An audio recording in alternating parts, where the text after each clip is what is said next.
Hello, I'm Daniela. In today's video, it's a short little video where I show you how I take a square piece of paper, do an origami fold, and I have a cute little pocket. Now, depending on the size paper that you start with, you can make a large pocket or a really cute small pocket. And it's great for journals or standalone. It's a great place to tuck a gift card. So let me show you how I do it. So to start with, you need a square piece of paper. This is double-sided paper. It doesn't have to be. At the end, I'll just show you some variations with sizes and papers. Again, this is not a pocket that you have to cut once you have your square. You just need some adhesive to hold it down. It's a really fun technique. So to start with, you want to turn your paper diagonally. So you have points up top and bottom, a little diagonal. And if you're using double-sided, you can decide what paper you want to be the main focus, whether you want the background or the fold. I'm going to have the main focus this pattern, so I'm turning it to the side. If I wanted the solid color or the background part, I'd flip it over. Now from here, I'm going to fold it over point to point. And then I crease, and the creasing is really the key with this origami. It's a beautiful, beautiful technique. Now from here, I'm going to split the paper in half. So I'm just taking one sheet and I'm going to fold it down. So I'm going to bring that point straight down. And I like to just push straight up and then out from the center. So I have a square within my folded paper. Now I'm going to turn my paper to the side because it's easier for me. And right where it intersects, where I have this fold, I like to put my finger there to prevent me from bending that paper over that spot. And what I want to do is fold straight across, and it's nice and parallel.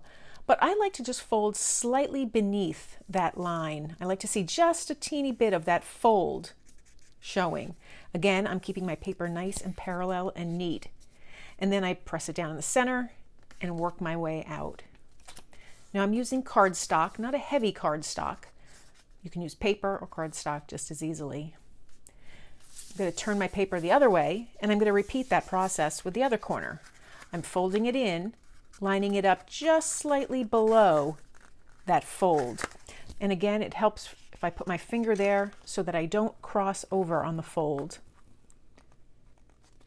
I can use the previous side's fold as a guide. Press down and press across. And then my pocket's almost complete. So from here, I just open it up, flip that top up, fold my pockets in. Now at this point, I could add just a little touch of glue. This is just a glue runner. You can use liquid glue, double-sided tape. Again, I press down and burnish it. Then I'll add a little glue up top here. And I can add more if I want. But there I have a beautiful folded pocket. And you can see the contrast with the background. Now I think that this pattern paper here, this major square, is the focus. When I have things tucked inside of it, like cards and tags, you won't see the background so much, but you will see this paper. You could also fold the background so that it's not coming to a point, just like that.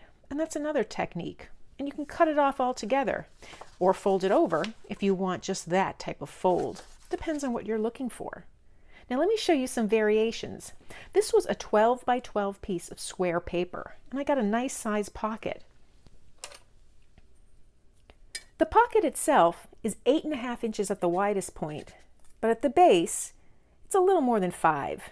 So that's really handy and really cute. But wait till you see these variations.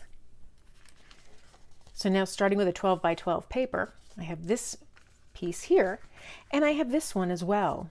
I used the same piece of paper, but instead of having the pattern as my focal point, as I call it, I used the white of the paper as the focal point, and then I just cut up additional scrapbook paper so that I didn't have the white showing. If I would have left it like this, I have my white background and my colored paper focal point. And these are made with 12 by 12 paper as well.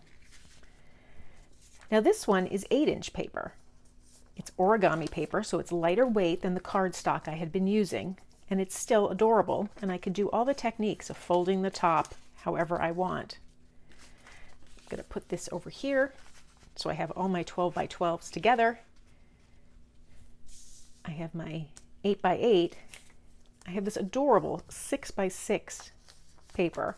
It is so cute, and you can see they're starting to come down in size. This one's just shy at 5 inches by 5 inches, and then I have a small one at 3.5 inches. So I have all these beautiful pockets that I can use in my junk journals and scrapbooks, or they could be standalone. I could tuck a gift card, particularly in the smaller ones. I just think that's so precious. What a cute little activity. And it's very easy to do. If you have square paper, there's no cutting whatsoever. And of course, you can embellish it however you like.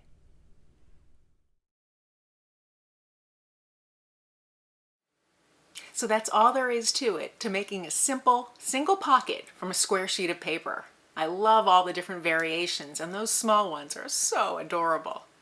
If you found this video helpful, please give it a thumbs up and be sure to subscribe. And please consider becoming a paid member of my channel. Thanks for joining me today.